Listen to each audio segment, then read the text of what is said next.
Today, we are diving into something that is, well, it's both one of the most powerful and, honestly, one of the most controversial technologies of our time, AI voice cloning. It has this incredible promise, but it also poses this really deep threat to how we perceive reality itself. So, is this the end of truth as we know it? To even begin to answer that, we have to start with a story that could literally happen to any one of us. Okay, just picture this for a second. Your phone rings, and on the other end, you hear this frantic, crying voice of someone you love, your son, your daughter, your partner. They're telling you they're in trouble, maybe a car accident, and they need money, like right now. You hear their exact voice, the way they pause when they get scared, the little sniffles between words. Of course, you send the money. How could you not? And then you find out later that it was never them. It was a perfect AI fake. And this isn't science fiction anymore, you guys. This is happening right now. So, what is this technology really? At its core, AI voice cloning is a super advanced form of machine learning. And get this, it can take just a few seconds of audio. I'm talking like 3 to 30 seconds from a TikTok video or an old voicemail, and it analyzes everything. The pitch, the accent, the emotional cadence. Then it uses all that data to generate completely new speech from any text you type in. And the result? A voice that is practically indistinguishable from the real person. We're way past those robotic text-to-speech voices. This is stuff with natural breathing, pauses, real emotion.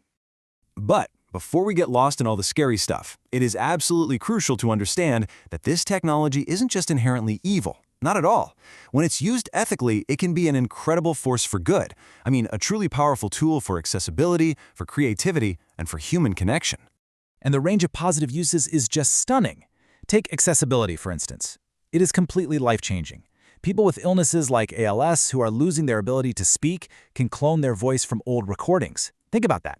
They can keep communicating in their own voice, which preserves a huge part of who they are. Or look at entertainment. It's totally revolutionizing media. An actor's voice can be cloned to speak any language fluently, which means films can be released globally all at once. For content creators, it makes everything faster, cheaper, more dynamic. And in education, a professor can clone their voice to teach a course in a dozen languages, making students all over the world feel right at home. Really, the best way to think about it is like this. It's Photoshop, but for your voice. It's a tool that, when it's in the right hands, can edit, enhance, and create in ways we just never thought possible. It empowers creativity, and it helps us connect across cultures and abilities. And now, we have to turn to the other side of that coin, the peril. Because when any voice can be faked perfectly, it forces us to ask a really terrifying question. How can we ever trust what we hear again? This right here is where that whole end of truth idea starts to feel very, very real. And this isn't just some philosophical debate, okay? This has devastating real-world consequences. Let's just look at the numbers. The average financial loss for just one victim of one of those family emergency scams is over $14,000. That is a life-altering amount of money, stolen by tapping into our most basic human instinct to help the people we love when they're in trouble. And because the voice sounds so real, it just bypasses all our logical defenses and goes straight for the heart. Victims often don't even question it until it's way too late. And the scale of this problem, it is absolutely exploding. We've seen a 1,600% increase in what they call vishing, that's voice phishing, since just 2024. This isn't some slow-moving threat on the horizon. This is a tidal wave of deception, and it's growing exponentially as the technology gets cheaper and easier for criminals everywhere to get their hands on. And these are not hypotheticals. These are real headlines, and they show a really chilling escalation. In 2024, you have a huge corporate attack where a cloned executive's voice convinces an employee to make a $35 million fraudulent transfer. By 2025, the tech is being used for targeted personal attacks, like that Florida mom who got scammed by her daughter's voice. And then by 2026, it's become a tool for political warfare, with deepfake audio being used to spread misinformation and interfere in elections, just chipping away at the trust we have in our own institutions. Okay, that's a lot. And it sounds pretty bleak, I know, but the story doesn't end there. The real end of truth only happens if we stop thinking critically, if we just give up. So let's shift from alarm to action. How do we actually fight back and reclaim reality? The good news is, we are not helpless here. There are simple, practical steps every single one of us can take. First, and this one is great, establish a family safe word. Some unique word or question that only your real family members would know the answer to. Second, always verify. Hang up, call the person back on the number you know is theirs. Third, Be suspicious of extreme urgency.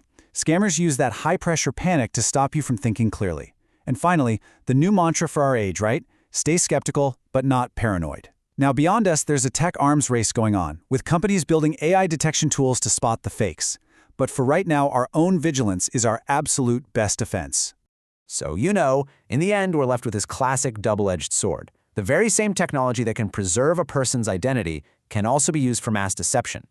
The tool that sparks incredible creativity can also fuel rampant misinformation. And the innovation that breaks down language barriers, well, it has the potential to completely erode societal trust. The promise and the peril are really two sides of the very same coin. And that brings us to the final and I think the most important point. Technology, whether it's the printing press or artificial intelligence, it's just a tool. It doesn't have any morals. It's really just a mirror that reflects the person using it. The power to create and the power to deceive are now in all of our hands.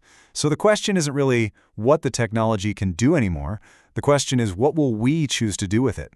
Is this the end of truth? Or could it be the beginning of a more critical, more thoughtful, and maybe even a more resilient society?